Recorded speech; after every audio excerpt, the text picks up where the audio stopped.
Hej, mit navn er Malte, og nu vil jeg fortælle min historie.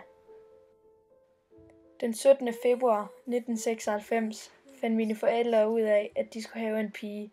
De blev begge rigtig glade og glædede sig meget til at komme til verden.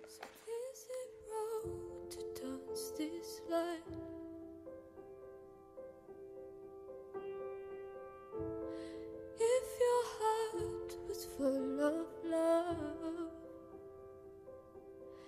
could you give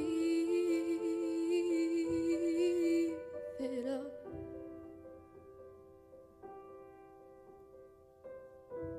'Cause what about angels?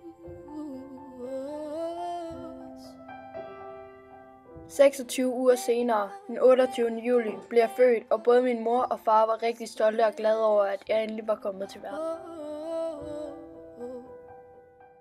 Og nu glædede de sig begge meget til at se mig vokse op. Op gennem hele min barndom klædte min mor mig i kjoler som de andre piger, men alligevel opførte jeg mig mere drenget. Jeg ville hellere lege vild med drengene, og jeg kom ofte hjem med grønne knæer og mudrede gummistøvler. Jeg var ikke som de andre piger. Op gennem teenageårene fortsatte min mor med at købe kjoler og andet feminin tøj til mig, men hun kunne ikke ændre den dreng, jeg følte mig som indeni. Jeg følte mig overhovedet ikke tilpas i det tøj, min mor købte, og jeg var totalt rastløs i min krop. Min mor kunne ikke forstå det, og blev ved med at overse mine maskuline træk. Jeg følte mig først rigtig tilpas, når jeg havde mit mest drengede tøj på.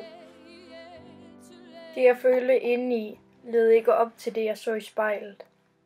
Jeg følte mig først rigtig, når jeg så mig selv i spejlet med drengetøj på.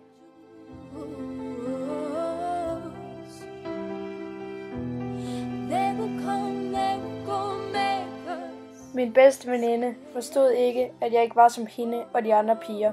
Jeg tænkte ikke på drenge, make-up og kjoler, og det var meget svært for hende at acceptere.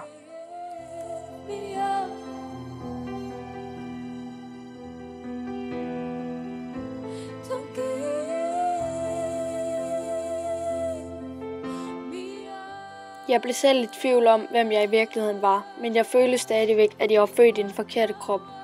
Derfor opsøgte jeg viden på internettet og blev klogere på det at være transkønnet. Alt det jeg læste kunne jeg identificere mig med. Men kunne det i virkeligheden passe? Var jeg transkønnet?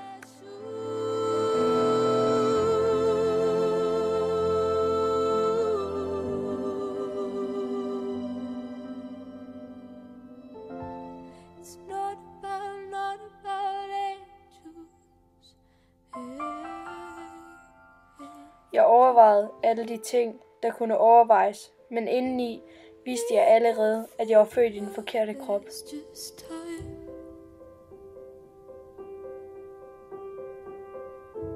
So is it wrong to dance this life?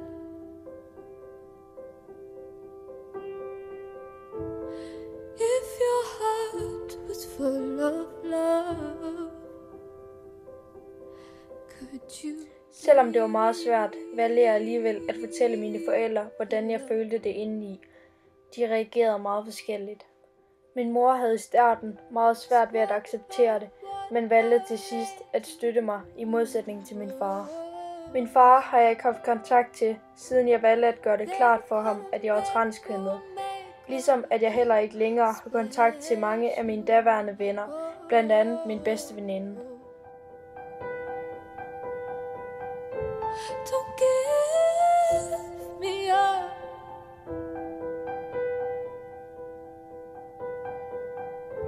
Don't give.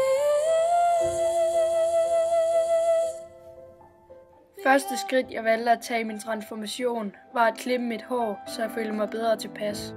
How unfair, it's just our love. Herefter blev min mor og jeg enige om, at det var på tide, at jeg ændrede mit navn. Så det gjorde jeg. Endnu et skridt tættere på at blive den, jeg følte mig som indeni. Would you dare to let it go?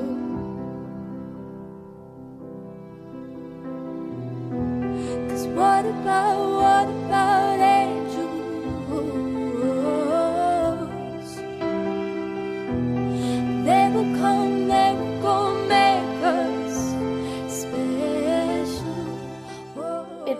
måneder senere begyndte jeg på hormonbehandling, som gjorde, at jeg fik flere mandlige træk, end jeg havde hidtil.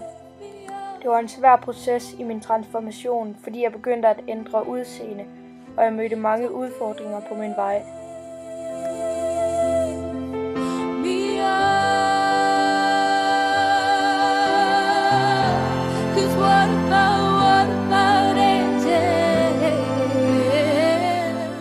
Nogle af de ting, jeg fik at vide, gjorde rigtig ondt, og i perioder så det sort ud. Og mange af de daglige hverdagsrutiner blev pludselig meget mere komplicerede. For eksempel vidste jeg ikke, om jeg skulle tage pigetoilettet eller drengetoilettet, for begge dele virkede unaturligt. Men også til idræt, hvilket omklædningsrum jeg skulle tage. Jeg endte derfor ofte med at låne læreromklædning.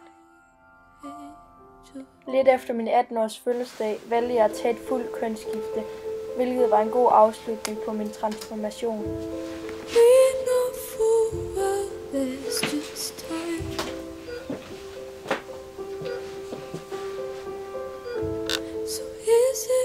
Nu er jeg endelig i den krop, som jeg altid gerne har ville være i, og jeg er rigtig glad for at være den, som jeg er i dag.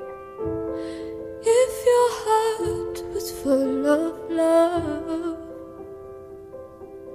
could you give